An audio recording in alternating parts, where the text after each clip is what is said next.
काय पोरखेळ चालवलाय तुम्ही? का आमचं जगणं कठीण करताय?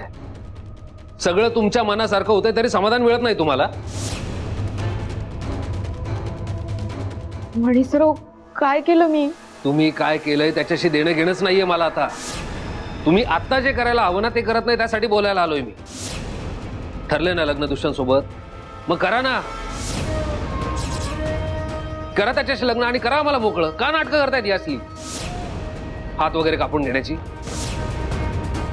स्वाती, मी हात जोडतो तुम्हाला. तुमच्या मनाप्रमाणे करा आणि जा. हात वगैरे जोडायची काहीच गरज नाहीये मणीसर. आणि मी कोणाचं जगणं कठीण केलंय? उलट माझं जगणं कठीण झालंय. या सगळ्यात माझ्या बाळाचा कोणी विचारच केला नाही. मला काय हवंय, हे काय नकोय हे कोणीच विचारलं नाही. सगळ्यांनी माझ्यावर अविश्वासच दाखवला. बरं, सगळ्यांचं जाऊ द्या. तुम्ही माझ्यावर कायम अविश्वासच दाखवला.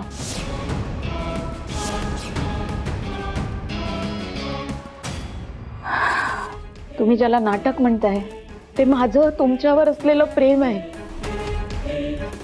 नाटक नाही.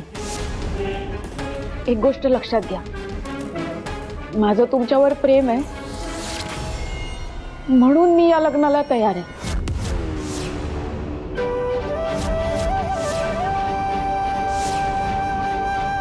हो, मी हे लग्न करायला तयार आहे. कुठलंही नाटक न करता मी या लग्नाला उभी राहीन. तुमची इच्छा, तुमचा आनंद यातच माझं सुख आहे.